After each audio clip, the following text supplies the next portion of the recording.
Le preguntó los veteranos sin hogar su indicativo de llamada en broma. Phantom Hawk.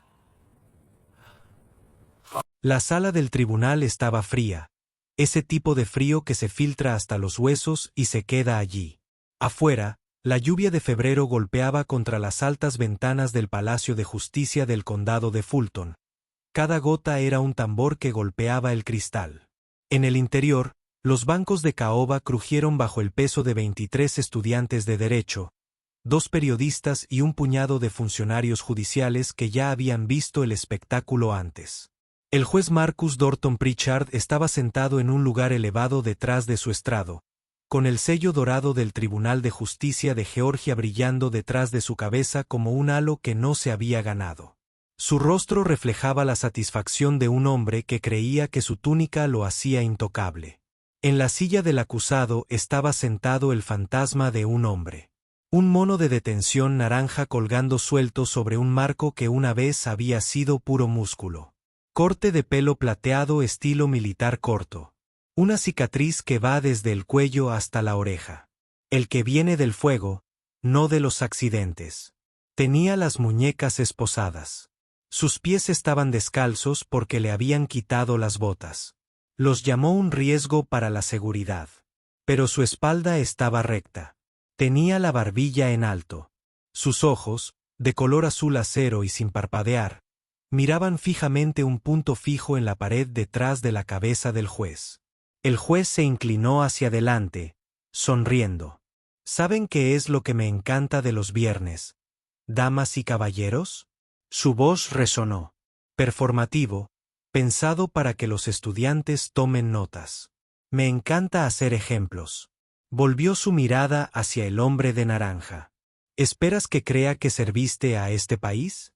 ¿Así luciendo y oliendo así? El hombre no dijo nada. La sonrisa del juez se amplió. Dígame algo, señor Thornton, o como sea su verdadero nombre. Ya que insistes en que fuiste militar, dime tu indicativo de llamada. Hizo una pausa para causar efecto, mirando a los estudiantes, varios de los cuales rieron entre dientes. Todo soldadito tiene un apodo, ¿verdad? Así que, escuchemos el tuyo. Apuesto a que es adorable. Durante 8 segundos, la sala contuvo la respiración. Entonces, el hombre sin hogar levantó la mirada, la fijó en los jueces y habló con una voz que no pedía permiso. Halcón fantasma. Antes de continuar con esta historia, nos gustaría saber desde dónde la ves. Deja un comentario abajo diciéndonos tu ciudad o país. Y si historias como esta sobre coraje, sacrificio y segundas oportunidades te conmueven, considera suscribirte a nuestro canal. Tu apoyo nos ayuda a compartir más historias reales increíbles que honran a los héroes olvidados entre nosotros. Ahora, continuemos. 4 años antes, James Edward Thornton no dormía bajo puentes. Dormía a intervalos de 15 minutos en un complejo a las afueras de Kandahar, con un ojo abierto y un arma al alcance de la mano, escuchando la respiración de otros 7 Navy SEALs que le confiaron sus vidas. Eddie, como lo llamaba su equipo, era de GREU, Grupo de Desarrollo, un nombre que los civiles nunca oían, la unidad que no existía oficialmente. El equipo SEAL 6, la punta de lanza. Los hombres que iban donde nadie más podía ir e hicieron lo que nadie más podía hacer. El indicativo de Eddie no lo eligió él. No eliges tu indicativo, te lo dan tus hermanos. Lo llamaban halcón fantasma porque en 47 misiones clasificadas en 3 continentes, Eddie Thornton había perfeccionado el arte de aparecer donde el enemigo menos lo esperaba y desaparecer antes de que comprendieran que los golpeaba. Era el hombre al que enviaban cuando la misión era imposible. Cuando era necesario extraer rehenes de complejos enterrados en territorio hostil. Cuando el fracaso no estaba en el menú. Tenía 3 corazones púrpuras. Heridas que deberían haberlo enviado a casa, pero no lo hicieron porque Eddie creía en una cosa por encima de todo. Nunca se deja a un hombre atrás. Nunca. En 2012, la Operación Garra Silenciosa se convirtió en leyenda en la comunidad de operaciones especiales. 12 rehenes, civiles y trabajadores humanitarios capturados por un talibán. Señor de la guerra en un complejo al otro lado de la frontera con Pakistán. Objetivo políticamente intocable, diplomáticamente explosivo. El tipo de misión en la que, si te atrapaban, el gobierno negaría tu existencia. Eddie lideró un equipo de 6 hombres. Se infiltraron a través de un sistema fluvial que el enemigo consideraba imposible. Recorrieron 5 kilómetros de redes de túneles excavadas a mano durante siglos, emergieron dentro del complejo a las 3:47 horas, neutralizaron a 16 enemigos sin disparar un solo tiro, cada baja silenciosa, cada movimiento preciso, extrajeron a los 12 rehenes y desaparecieron de nuevo en las montañas antes del amanecer. 0 bajas. El equipo recibió medallas que no podían lucir en público y condecoraciones que no podían mostrar a sus familias. Eddie recibió un apretón de manos de un almirante de 3 estrellas que le dijo: «Eres el tipo de hombre que este país no merece». Tenía razón, pero no en el sentido que pretendía. Para 2015, Eddie había hecho cosas de las que no podía hablar con personas que no podían existir. Su matrimonio llevaba años desmoronándose. ¿Cómo le explicas a tu esposa por qué te despiertas buscando un arma que no está ahí? ¿Cómo le dices que la razón por la que no puedes ver los fuegos artificiales es porque el sonido te transporta a una calle de Faluya donde sostenías a un chico de 19 años mientras se desangraba en tus brazos? No. Así que ella se fue y Eddie lo entendió. No la culpó. No se puede amar a un fantasma. Luego llegó la última misión, abril de 2015, la que lo acabó todo. Inteligencia indicó que un objetivo de alto valor un comandante de ISIS responsable de 3 atentados suicidas, estaba atrincherado en un complejo en el norte de Irak. Inteligencia secundaria sugería presencia civil, mujeres y niños, pero el objetivo era urgente, 24 horas, y él se iría. El equipo de Eddie se insertó de noche. 8 hombres, 4 puntos de entrada, una brecha de manual. Excepto que nada sobre la guerra es de manual. El complejo era una trampa. El comandante de ISIS estaba allí, pero también 30 combatientes. Y en el sótano, encadenados a tuberías, había 11 civiles, mujeres y niños. El objetivo no se escondía con civiles. Los usaba como cebo. El tiroteo duró 11 minutos. 11 minutos que parecieron 11 horas. Eddie tuvo que tomar una decisión. El tipo de decisión que te atormenta para siempre. Su ventana de extracción se estaba agotando. Podía sacar a su equipo, completar la misión, eliminar al objetivo, o podía arriesgarlo todo para sacar a los civiles primero. 3 de sus hombres, Ramírez, Co. y Williams, estaban inmovilizados, cubriendo la ruta de evacuación civil. Eddie ordenó: «Saquen a los civiles. Cubriré la salida». Su líder de equipo, el teniente Hayes, gritó a través del comunicador: «Eddie, no tenemos tiempo. Si nos quedamos, moriremos». Eddie cambió a un canal privado. Su voz era tranquila, plana, definitiva. «Entonces asegúrate de que esos chicos lleguen a casa. Es una orden que me doy a mí mismo». Mantuvo la línea solo. Durante 4 minutos y 30 segundos, James Edward Thornton se convirtió en un muro de un solo hombre entre 30 combatientes y 11 vidas inocentes. Mató a 9, hirió a 14, quemó todos los cargadores que llevaba. Cuando el humo se disipó, los 11 civiles fueron rescatados. 6 de sus compañeros lograron salir, pero Ramírez, Coú y Williams no. Quedaron atrapados en una explosión secundaria que cubría la retirada. Eddie fue sacado en helicóptero, inconsciente, quemado, sangrando por 7 partes. Despertó 3 días después en un hospital de campaña en Alemania. Lo primero que preguntó fue: «¿Los civiles?». La enfermera sonrió. «Todos vivos. Eres un héroe». Eddie cerró los ojos. No se sentía un héroe. Se sentía como un títere. 6 meses después, Eddie estaba en Estados Unidos, dado de baja médica. Físicamente, se recuperó. Las quemaduras cicatrizaron, las heridas de bala cerraron, las costillas rotas sanaron. Pero por dentro, donde más importaba, Eddie Thornton estaba destrozado. La Marina le ofreció terapia. El Departamento de Asuntos de Veteranos le ofreció prestaciones, pero el expediente de Eddie se enredó en una pesadilla de podredumbre burocrática.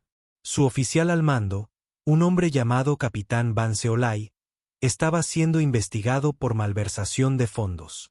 Para ocultar su rastro, Olay alteró los registros, etiquetó la baja de Eddie como separación administrativa en condiciones que no eran honorables. Una mentira que acabó con su carrera, que destruyó sus prestaciones y que destrozó su alma. Eddie intentó luchar contra ella. Pasó un año navegando por laberintos de papeleo, hablando con abogados que no podía pagar, esperando llamadas telefónicas que nunca llegaron. Mientras tanto, su TEP empeoró. No podía dormir, no podía mantener un trabajo. Ruidos fuertes. Le provocaba flashbacks. Las multitudes parecían emboscadas. Una noche, se despertó con las manos en la garganta, soñando que estrangulaba a un combatiente enemigo. Esa fue la noche en que se dio cuenta de que era peligroso. No para los demás, sino para sí mismo. Vació su cuenta bancaria, $342, salió de su apartamento, se perdió en la noche y desapareció. El ejército al que había dedicado 15 años lo marcó como deshonroso. La esposa a la que había amado se volvió a casar. Los hermanos con los que había servido lo creían muerto, perdido en algún lugar de la burocracia. Eddie Thornton volvió a convertirse en un fantasma, pero esta vez, no por elección propia. Terminó en Atlanta porque el clima era tolerable. Encontró un lugar bajo el puente de la Interestatal 85 donde acamparon otros 6 veteranos. Lo llamaron el Rincón de los Veteranos, aunque la ciudad lo consideró una molestia pública. Eddie era reservado, ayudaba cuando podía, le arregló una silla de ruedas a una veterana de Vietnam llamada Pali, le enseñó a un joven marine a encender un fuego bajo la lluvia, compartía comida cuando la tenía, rechazaba la caridad. Cuando se lo ofrecieron, llevaba todo lo que poseía en una mochila militar de excedentes. Dentro, una radio táctica que llevaba 2 años intentando reparar. Sus circuitos se corroían sin remedio, pero no podía soltarla. Su foto plastificada de su equipo SEAL. 8 rostros, 3 muertos, 2 con los que había perdido el contacto, un instructor, un médico, un inquilino que intentó encontrarlo sin éxito, y una copia rota y manchada de agua del manual SEIR. Supervivencia, evasión, resistencia y escape. En las páginas en blanco de la parte trasera, Eddie escribió: no son anotaciones de diario, son informes de misión de nadie a nadie. Solo una manera de mantener su mente estructurada, de recordar que solía ser alguien importante. Lo que Eddie no sabía era que en ese preciso momento, una lluviosa tarde de viernes de febrero de 2024, su pasado estaba a punto de chocar con su presente en una sala del tribunal a 21 metros sobre las calles que ahora llamaba hogar. Y la única persona que podía cambiar el curso de su historia era un hombre al que no había visto en 9 años, sentado en la última fila de un tribunal, esperando una audiencia no relacionada. La noche antes del juicio, Eddie cometió un error. Atlanta fue azotada por una tormenta invernal. Raro para Georgia. La temperatura bajó a 18 grados. Se formó hielo en las carreteras. El viento aullaba a través del paso subterráneo, convirtiendo la esquina de los veteranos en un túnel de viento. Lamentablemente, el veterano de Vietnam de 72 años, con silla de ruedas y una tos que nunca desaparecía, temblaba tan fuerte que le castañeteaban los dientes. Eddie le dio su única manta y la envolvió alrededor de los hombros del anciano. Agarró mal su muñeca. ¿Te congelarás, hijo? Eddie meneó la cabeza. He dormido en peores lugares. Eso era verdad. Había dormido en las montañas hindúes a menos 15 grados con nada más que un saco vivac y el calor corporal de un compañero de batalla. Pero a los 52 años, su cuerpo no se recuperó como antes. A medianoche, Eddie estaba hipotérmico, temblando y desorientado. Él conocía las señales. Los había visto en el entrenamiento y había enseñado a otros a reconocerlos. Tienes quizás una hora antes de que tu cuerpo se apague. No podía quedarse debajo del puente. Él moriría. Había una iglesia 4 cuadras al norte, St. Augustine Episcopal. Había pasado por allí 100 veces. Tenía un pórtico cubierto profundo, columnas de piedra y refugio del viento. Eddie tropezó en el hielo, cada paso era una batalla. Llegó a la iglesia, se desplomó en el porche contra la pesada puerta de madera, acercó las rodillas al pecho, trató de conservar el calor corporal y cerró los ojos. A las 2:47 de la mañana pasó un coche patrulla. El oficial Kent Briggs, de 28 años y con 3 años de servicio en la fuerza, vio la figura en los escalones de la iglesia. Salió, caminó hacia Eddie y le iluminó la cara con su linterna. «Oye, no puedes dormir aquí». Eddie parpadeó ante la luz y no se movió. Su cuerpo estaba demasiado frío. El oficial Briggs agarró el hombro de Eddie y lo sacudió con fuerza. «Dije que no puedes dormir aquí. Esta es propiedad privada. Estás invadiendo una propiedad privada». La voz de Eddie salió lenta y arrastrada. «Hipotermia. Necesita 30 minutos. Entonces me iré». El rostro del oficial se endureció. «Te irás. Ahora levantarse». Eddie lo intentó. «No pude». Sus piernas no respondían. El oficial lo interpretó como un desafío. ¿Estás rechazando una orden legal? El entrenamiento de Eddie se puso en marcha incluso a través de la niebla. No escale. Mantén la calma. Cumplir. No, señor. Intentando. Cuerpos que no responden. Problema médico. El oficial pidió refuerzos. Decidí que este hombre sin hogar estaba siendo combativo. En menos de 10 minutos, Eddie estaba esposado, acusado de allanamiento y obstrucción de la justicia, arrojado a una celda de detención donde, irónicamente, la presión era intensa y finalmente dejó de temblar. 48 horas después, Eddie estaba con ese mono naranja, parado frente al juez Marcus Dalton Pritchard, un hombre que había hecho su carrera pisoteando a personas que no podían dar un paso atrás. El juez había revisado el expediente de Eddie durante quizás 30 segundos. Sin hogar, sin domicilio fijo, sin empleo, arresto previo por merodeo, sin abogado excepto el defensor público sobrecargado de trabajo que ni siquiera le había preguntado a Eddie su historia completa. Para el juez Pritchard, Eddie era una estadística, un problema, un apoyo. La sala del tribunal estaba llena. Estudiantes de Derecho de Emory, una periodista del Atlanta Journal-Constitution llamada Sarah Chen, que estaba cubriendo una historia sobre la criminalización de las personas sin hogar, un camarógrafo del tribunal grabando todo para el registro. Y atrás, sentado tranquilamente con el uniforme azul marino, el comandante Robert J. Hayes. Estaba allí por un caso completamente diferente, una audiencia de beneficios para la viuda de un marinero. Pero él había llegado temprano, estaba sentado atrás, repasando notas, escuchando a medias lo que ocurría. El juez Pritchard golpeó su martillo. Caso 472, Estado de Georgia contra James Thornton. Allanamiento y obstrucción. El defensor público de Eddie, Michael Torres, se puso de pie. Señoría, mi cliente estaba sufriendo una emergencia médica, hipotermia. Buscó refugio para evitar morir. El juez hizo un gesto de desdén con la mano. Hay refugios. Hay recursos. Él eligió violar la ley. Torres lo intentó de nuevo. Señoría, él es un veterano. Él sirvió. Pritchard lo interrumpió. Oh, aquí vamos. Otro que afirma haber prestado servicio militar. ¿Sabes cuántas veces escucho eso? Miró directamente a Eddie. Te pones de pie. Eddie se puso de pie lentamente con el tipo de control deliberado que viene después de años de recibir órdenes. El juez sonrió. No fue amable, mírate. ¿Esperas que crea que serviste a este país? Con esa apariencia. Uno de los estudiantes de derecho en la primera fila se rió entre dientes. El juez se alimentó de ello. ¿Sabes lo que pienso? Creo que eres un mentiroso. Creo que eres un borracho que no pudo conservar un trabajo y ahora estás usando al ejército como excusa. Eddie no dijo nada. Su mandíbula se tensó. El juez se inclinó hacia adelante. Déjame adivinar. Usted tiene trastorno de estrés postraumático, TEPT. Tienes un trauma.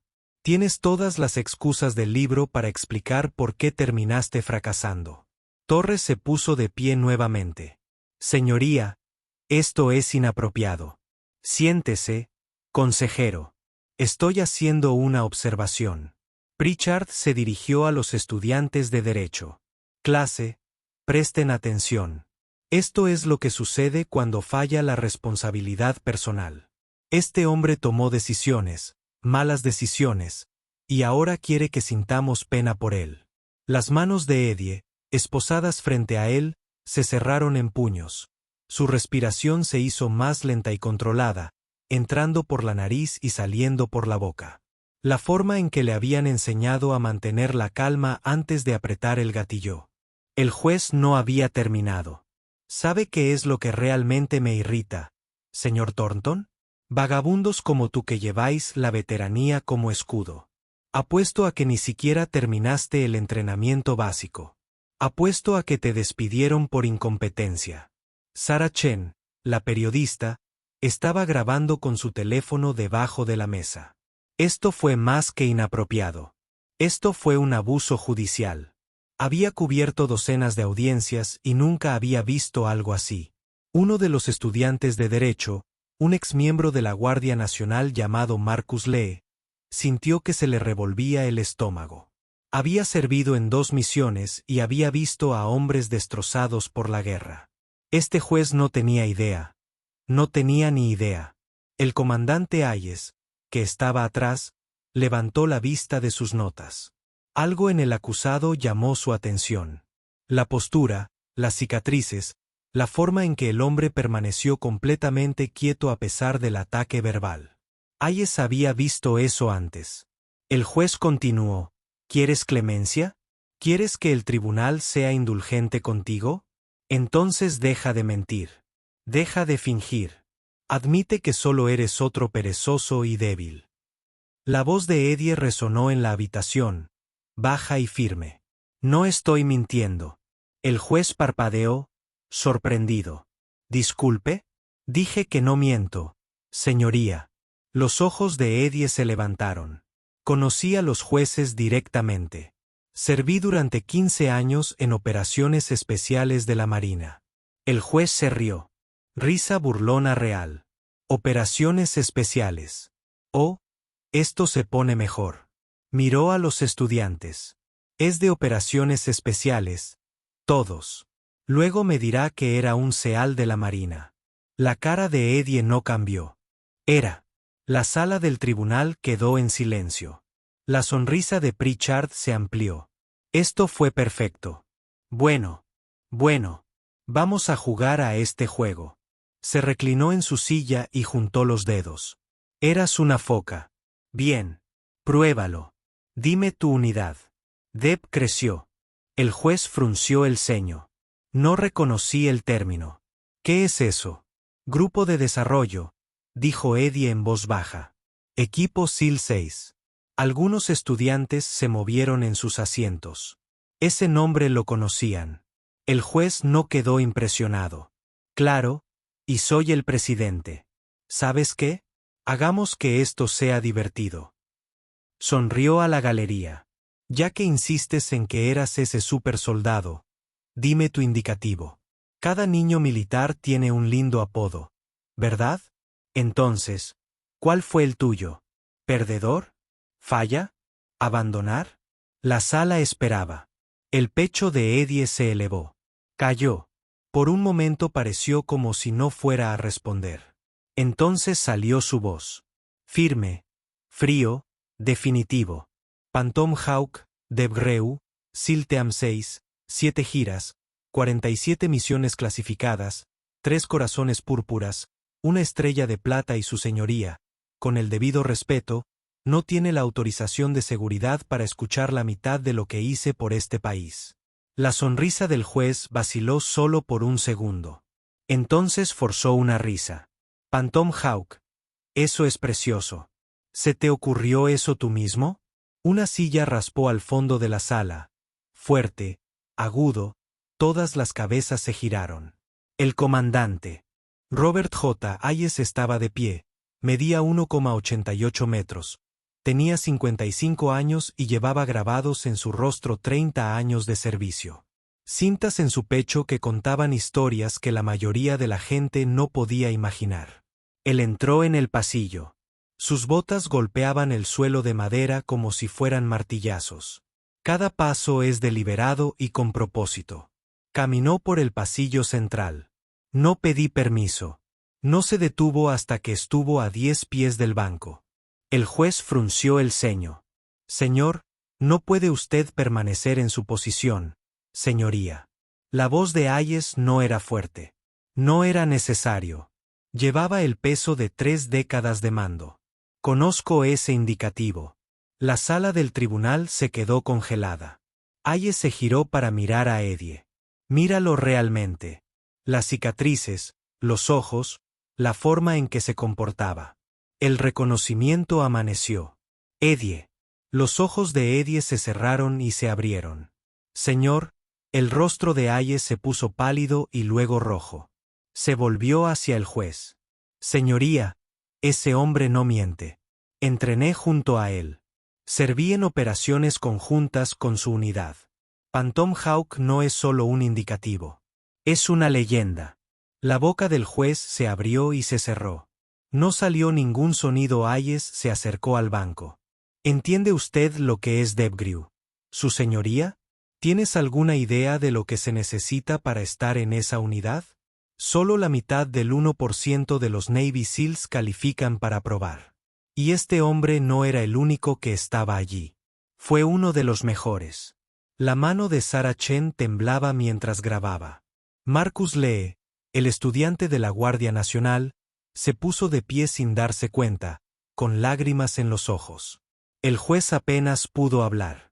Y no hay registro de ello porque es clasificado. La voz de Hayes sonó como un látigo. Sus misiones no existen en el registro público. Su expediente está sellado bajo seguridad nacional. Hayes sacó su teléfono. Estoy llamando al Departamento de Defensa ahora mismo. Estoy llamando a la oficina de JAG. Y señoría, le sugiero encarecidamente que empiece a pensar en cómo va a explicar esta audiencia. Las manos del juez temblaban. Miró al taquígrafo judicial, al camarógrafo, a los 23 estudiantes que acababan de verlo humillar a un héroe de guerra condecorado. Yo no lo sabía. No había ninguna indicación. Hayes se volvió hacia Eddie. Su voz se suavizó.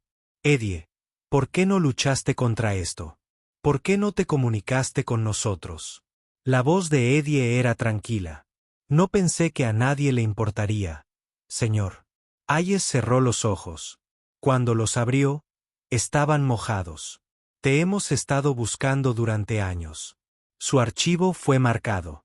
El caso de Olay fue anulado. Ahora está en prisión. Eddie, te declararon despedido injustamente. Se le deben 4 años de pago atrasado, beneficios, todo. La sala del tribunal estalló. Los estudiantes hablaban unos a otros y la periodista ya estaba escribiendo en su teléfono. El defensor público, Torres, se desplomó en su silla, con la cabeza entre las manos, dándose cuenta de que había fallado catastróficamente a su cliente. El juez Pritchard intentó recuperar el control. Orden. El orden en el Hayes lo interrumpió. No, aquí no hay orden. Solo hay injusticia y queda registrada. Señaló la cámara. Cada palabra que dijiste, cada insulto, cada mentira registrada. El rostro del juez pasó de pálido a gris. Miró a su empleado, el alguacil. Ambos evitaron su mirada. Ellos lo sabían. El juez intentó hablar. Y esto fue un malentendido. Simplemente estabas abusando de tu posición, dijo Hayes rotundamente. Humillaste en público a un veterano, un Navy SEAL condecorado, un hombre que tiene más honor en su dedo meñique del que has demostrado en toda esta audiencia. El alguacil oficial de la corte, un hombre llamado Derek Stone, un veterano del ejército de la Guerra del Golfo, se acercó a Eddie. Sin decir palabra, le quitó las esposas. Eddie se frotó las muñecas. Stone lo miró a los ojos. Se puso firme y saludó. Eddie, sorprendido, lo devolvió instintivamente. La voz de Stone era ronca. Es un honor, señor. Marcus Lee, el estudiante, no pudo contenerlo más. Se puso de pie completamente, con la voz quebrada. Phantom Hawk, leí sobre ti. Operación Garra Silenciosa, 2012. 12 rehenes. No disparaste ni un tiro y los eliminaste a todos. Nos hablaron de usted en las reuniones informativas. Dijeron que eras uno de los fantasmas. Eddie no respondió. No sabía cómo hacerlo. Sarah Chen ya había enviado un mensaje a su editor. Asunto: un juez abusa de un héroe Navy SEAL sin hogar en audiencia pública. Video adjunto. Ella sabía que esto iba a explotar. Hayes se volvió hacia Pritchard. Solicito formalmente que este caso se desestime de inmediato y presento una queja ante la Comisión de Ética Judicial de Georgia. El juez, ahora sudando, asintió frenéticamente. Sí. Sí. Caso desestimado. Se retiraron todos los cargos. Golpeó el mazo débilmente. Señor Thornton, puede irse. Me disculpo por cualquier voz de Eddie. Tranquila pero firme, cortante. Guarda tus disculpas. Miró al juez a los ojos. No te disculpaste porque lo sentías. Te disculpaste porque te atraparon. El juez no tuvo respuesta. Eddie se giró y caminó hacia la salida. Hayes le siguió. También lo hizo Stone, el capataz. Marcus Lee también lo hizo. Lo mismo hicieron otros 3 veteranos en la galería que estaban sentados observando en silencio, esperando. Cuando Eddie llegó a la puerta, una de ellos, una mujer mayor con una gorra de la Infantería de Marina, se puso de pie y saludó. Luego otro, luego otro. Cuando Eddie salió de la sala del tribunal, había 14 personas de pie saludando, algunas llorando. El juez Marcus Dalton Pritchard estaba sentado solo en su estrado, rodeado por los restos de su propia crueldad. Eddie no sabía qué hacer con la libertad. Había estado en esa jaula, física y mentalmente, durante tanto tiempo que salir a caminar bajo la lluvia de febrero parecía surrealista. Hayes caminaba a su lado. No hice preguntas, simplemente caminé. Después de 2 cuadras, Eddie se detuvo, se apoyó contra una pared y miró hacia la lluvia. Hayes se esperó. Finalmente, Eddie habló. No necesito tu compasión, comandante. Hayes sonrió tristemente. Bien, porque no te estoy dando lástima. Te estoy ofreciendo lo que te deben. Le entregó a Eddie una tarjeta de visita. Esa es mi línea directa. Estoy destinado en Norfolk. Haré algunas llamadas hoy. Para el lunes, tu expediente estará corregido. Tendrás acceso a beneficios, pagos atrasados, atención médica, todo. Eddie miró la tarjeta. ¿Por qué? Porque eres mi hermano y no abandonamos a los hermanos. A Hayes se le quebró la voz. Deberíamos haberte encontrado antes. Es culpa nuestra. Pero te estamos encontrando ahora. Eddie asintió lentamente y se guardó la tarjeta en el bolsillo. Hayes dudó, luego hizo la pregunta que lo atormentaba. Eddie, la última misión, 2015. Ramírez, conde Williams, no fue tu culpa. Eddie apretó la mandíbula. Di la orden. Salvaste 11 vidas.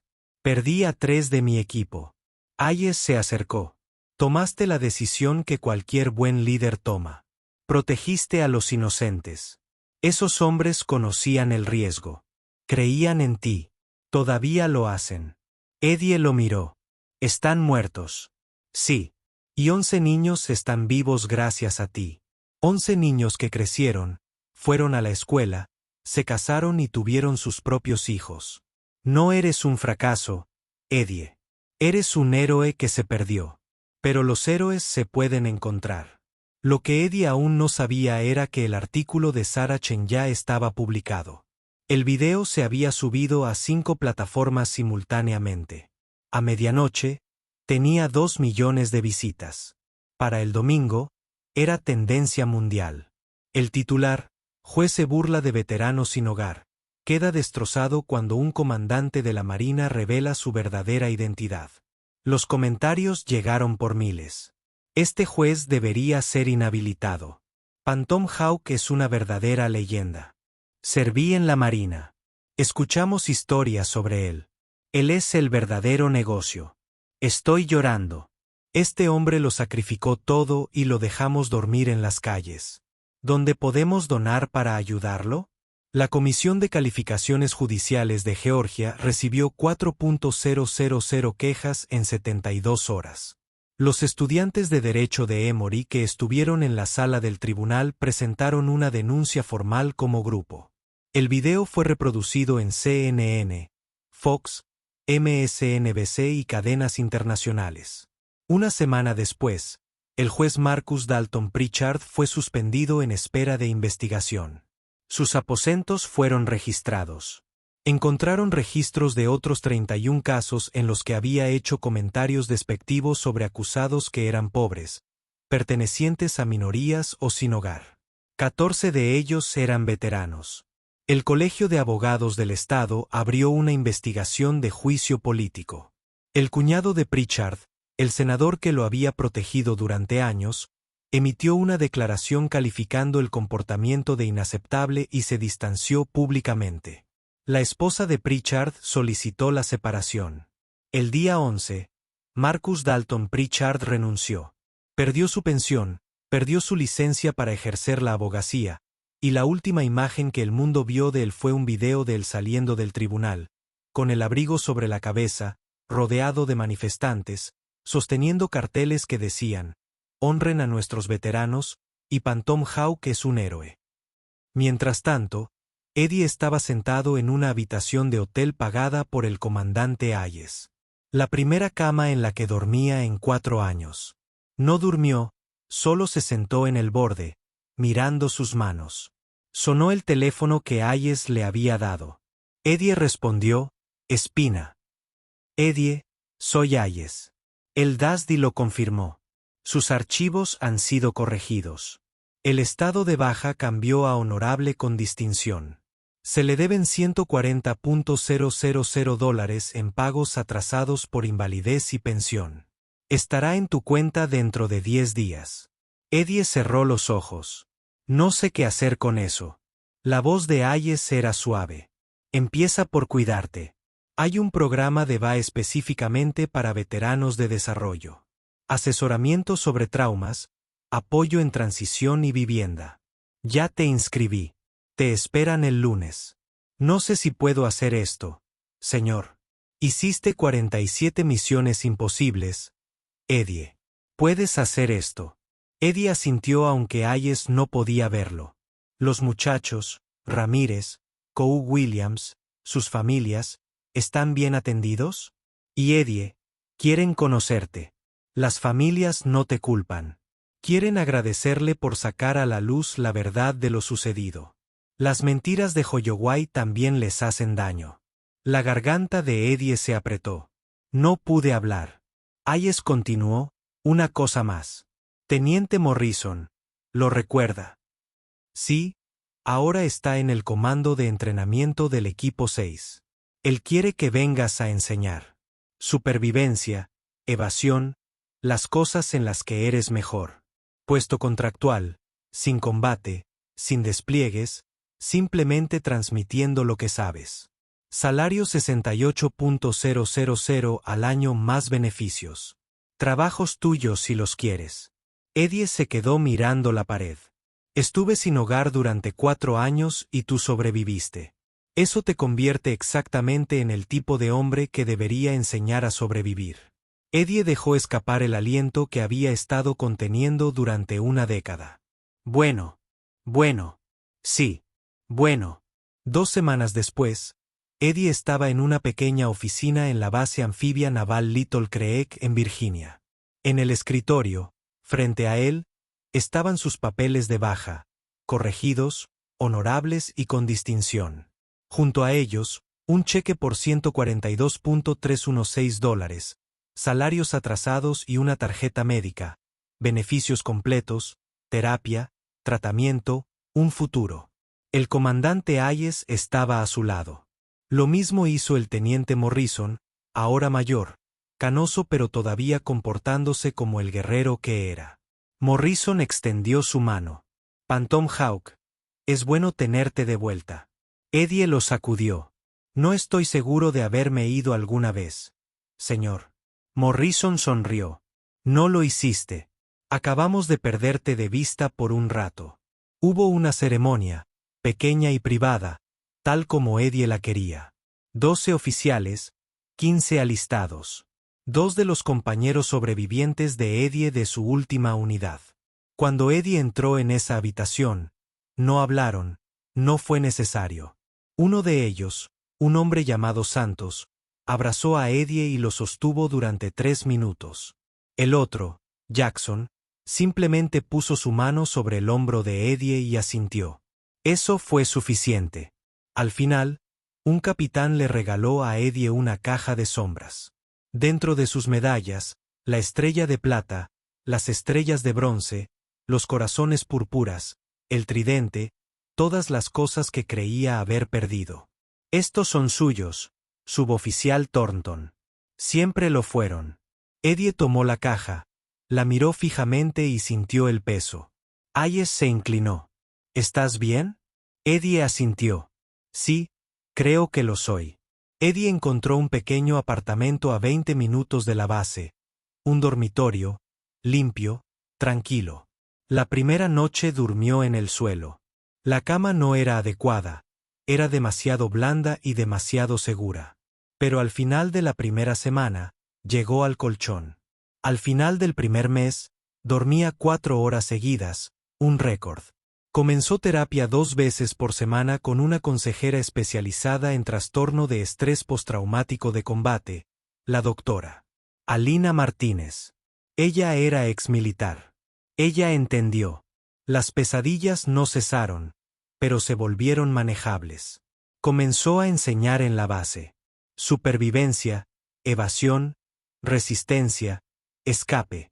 Seir, las nuevas focas, jóvenes, hambrientas, invencibles en sus propias mentes, aprendieron rápidamente que Phantom Hawk no toleraba la debilidad, pero tampoco toleraba la renuncia.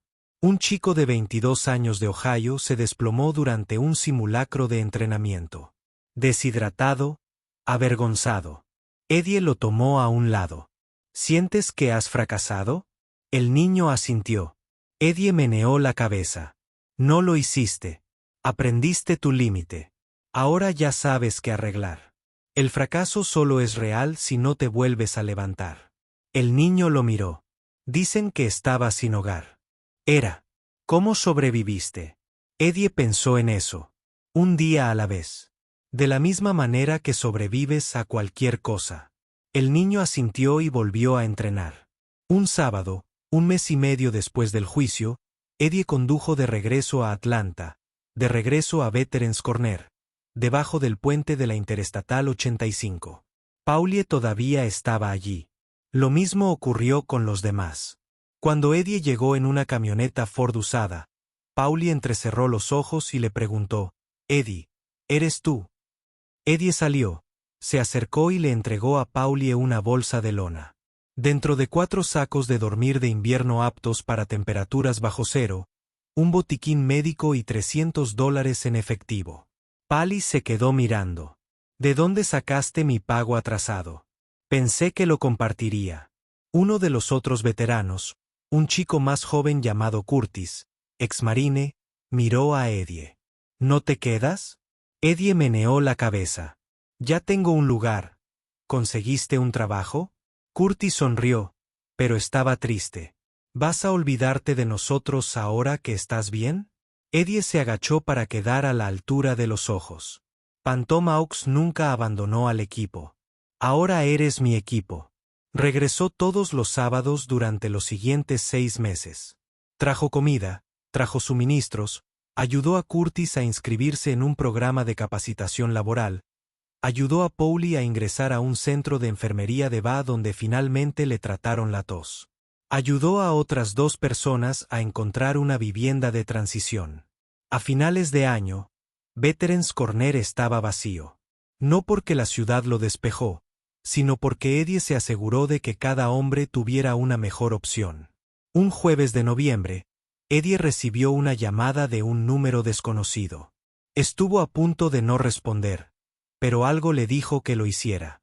Thornton, señor Thornton, ella es Rebecca Ramírez. El corazón de Eddie se detuvo. Señora, soy la mamá de Marco Ramírez, su compañero de equipo. Yo quería llamar. Leí lo que pasó, la sala del tribunal, todo. Quería que lo supieras. No te culpo. La voz de Eddie se quebró. Debería. No. Su voz era firme y amable. Mi hijo me escribía cartas cada semana. En el último me habló de ti. Dijo que usted fue el mejor líder bajo el cual había servido. Dijo que si alguna vez ocurriera algo, sería porque usted tomó la decisión más difícil para salvar vidas inocentes. Él dijo que confiaba completamente en ti. Eddie no podía hablar. Ella continuó. Solo quería que supieras que a Marco le encantaba ser foca. Amaba a su equipo. Y te quería como a un hermano. No te culpo. Te lo agradezco. Trajiste a mi hijo a casa. Te aseguraste de que pudiéramos enterrarlo con honor. Eso es más de lo que muchas familias reciben. Eddie se sentó con fuerza. Lo lamento. Lo siento mucho. Lo sé. Pero ya no tienes que cargar con esto sola. Déjalo ir, Eddie. Marco no querría que lo hicieras. Él querría que vivieras. Hablaron durante 1 hora. Al final, Eddie estaba llorando. Realmente llorando. Por primera vez en una década. Fue como si una presa se rompiera. Cuando colgó, se sintió más ligero. No curado, pero más ligero. Llegó la Navidad. Eddie lo pasó en la base con una docena de otras focas que no tenían ningún otro lugar a donde ir. Cocinaron un pavó terrible, contaron chistes peores y, por primera vez en años, Eddie se rió. Realmente me reí. En Nochevieja adoptó un perro, pastor alemán, de 8 años, llamado Atlas. El refugio dijo que era un perro de trabajo militar retirado, detector de bombas, demasiado viejo para servir ahora. Eddie miró al perro. El perro lo miró. 2 viejos soldados. Sí, dijo Eddie, lo entiendo. Se llevó a Atlas a casa. El perro dormía a los pies de la cama de Eddie. Cuando Eddie tenía pesadillas, Atlas le daba un codazo en la mano y lo despertaba suavemente. Eddie ya no estaba solo. En febrero de 2025, exactamente 1 año después del juicio, Eddie recibió otra llamada, esta vez del Departamento de Defensa. Querían hacer un reportaje, una historia sobre veteranos dados de baja injustamente a quienes el sistema les había fallado. La historia de Eddie podría ayudar a otros. Él pensó en ello. El Dr. Hayes habló con el Dr. Martínez.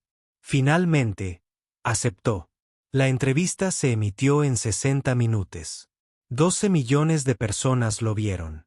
El segmento mostró el video de la sala del tribunal, mostró la historia de Eddie y mostró la lucha para corregir su historial. Y al final, mostró a Eddie parado en un campo de entrenamiento enseñando a los jóvenes SEAL cómo sobrevivir. El entrevistador preguntó, ¿qué quieres que la gente aprenda de tu historia? Eddie pensó durante un largo momento que uno puede caer, puede perderlo todo, puede ser invisible, pero nunca está más allá de la salvación. Alguien en algún lugar se preocupa. Solo hay que aguantar el tiempo suficiente para encontrarlos. El segmento terminó con Eddie alejándose con Atlas y el sol poniéndose detrás de ellos. La semana siguiente, el Congreso aprobó la Ley de Recuperación de Veteranos, asignando fondos para auditar y corregir bajas injustificadas. La historia de Eddie había cambiado la política. Un tranquilo sábado de marzo, Eddie condujo hasta el Cementerio Nacional de Arlington. Caminó a través de filas de lápidas blancas hasta que las encontró. 3 piedras una al lado de la otra. Condado de Ramírez Williams. Eddie se arrodilló y colocó 3 monedas de desafío sobre las piedras. Equipo SEAL 6. Lo siento, no pude traerte a casa con vida, dijo en voz baja. Pero me estoy asegurando de que sus familias sepan la verdad. Me aseguraré de que seáis recordados, no como víctimas, sino como héroes.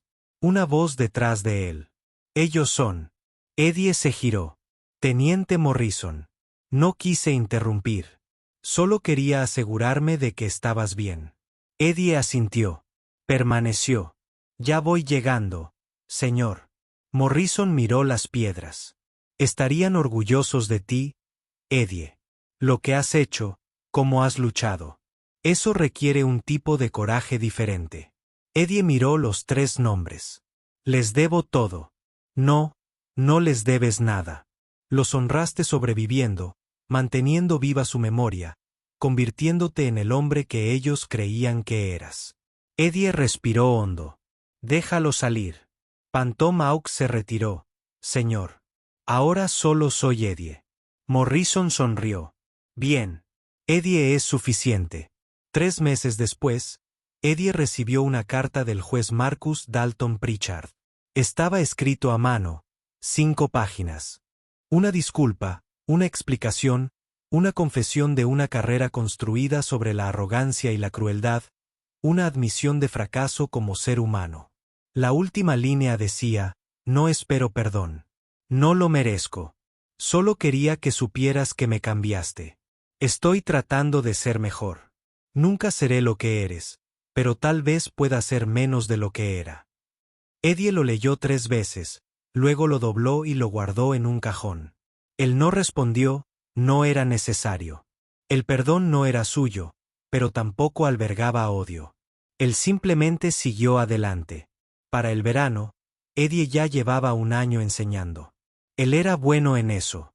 Los nuevos SEAL lo respetaban, le temían un poco, lo amaban mucho.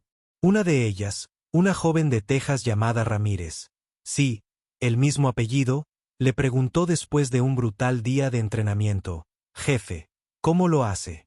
¿Cómo sigue adelante cuando todo está en su contra? Eddie pensó en la pregunta, en el puente, en el frío, en el tribunal, en Hayes, en Atlas, en la lucha para levantarse de nuevo. Encuentras una cosa por la que vale la pena luchar, solo una. Y te aferras a ello.